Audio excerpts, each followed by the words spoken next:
इस्तीफा दो। एलजी साहब इस्तीफा दो। इस्तीफा दो।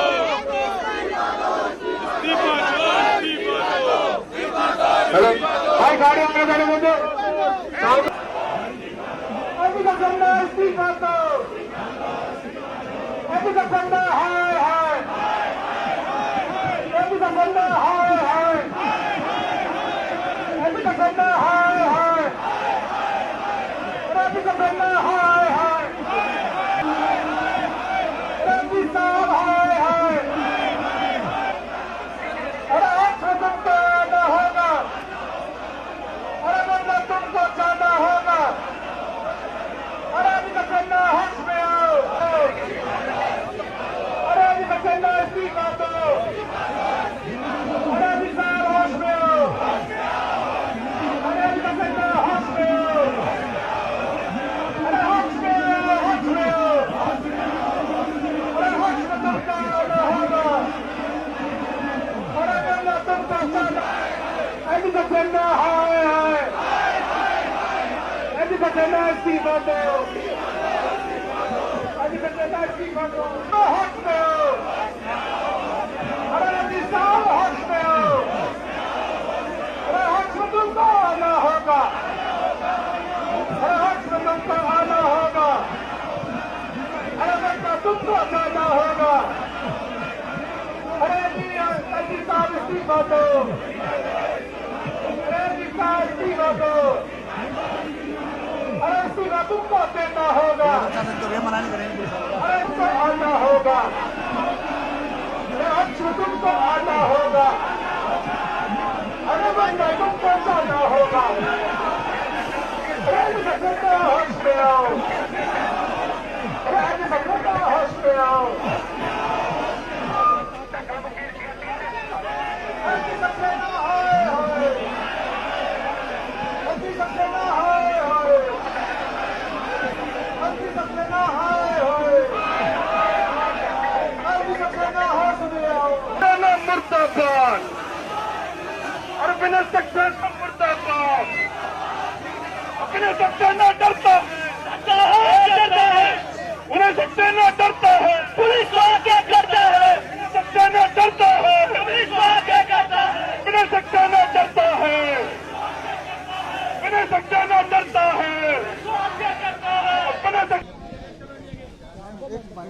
हाँ जी, कहाँ है आपका माइक? आपका रिपोर्टर कहाँ है?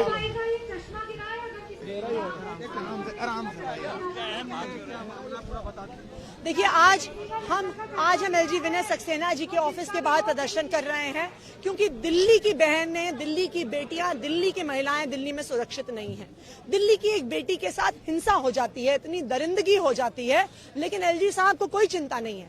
एलजी साहब के पास सिर्फ एक काम है, अरविंद केजरीवाल जी के काम को रोकने का काम। एलजी साहब के पास सिर्फ एक काम है, चुनी हुई सरकार के काम में दखल देने का काम।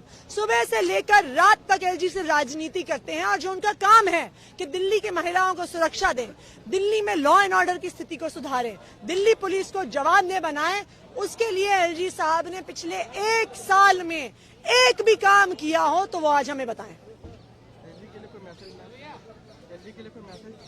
हम एलजी साहब से ये कहना चाहेंगे कि अगर आप दिल्ली की बेटियों को सुरक्षा नहीं दे सकते हैं तो अपनी कुर्सी खाली करें और इस्तीफा दें। एलजी साहब शर्म करो, शर्म करो, शर्म।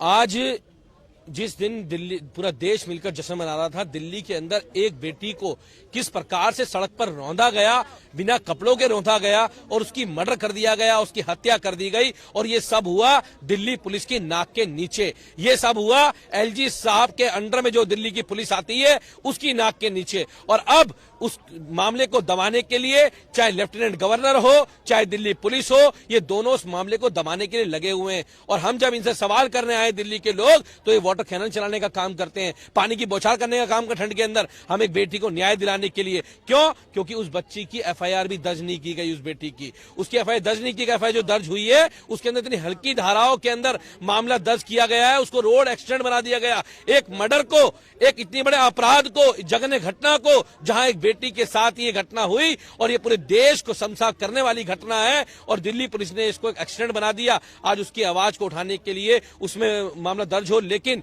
पूरी की पूरी पुलिस और लेफ्टिनेंट गवर्नर हम समझ सकते हैं किस लिए मौन है। ये इसलिए मौन है क्योंकि उसका उन पांचों में जो एक मुख्य आरोपी है वो आरोपी भाजपा का नेता है, उसको भारतीय जनता पार्टी संरक्षण प्राप्त है और हम चाहते हैं कि ये कार्रवाई हो, एफआईआर दर्ज हो। ये मर्डर है, ना कि ये कोई रोड एक्सीडेंट है। लेकिन ये पुलिस आके कहती है, सामने डीसीपी साहब आके कहते हैं जी वो जो था उसके साथ बलात्कार नहीं हुआ। हमने कहा उसने ड्रिंक नहीं कर रखी थी, ये मेडिकल में पता लगेगा ड्रिंक हुई की थी या नहीं की थी, लेकिन बलात्कार नहीं हुआ ये डीसीपी ने वैसे ही बता दिया। उन्होंने कहा वो रोड एक्सीडेंट था।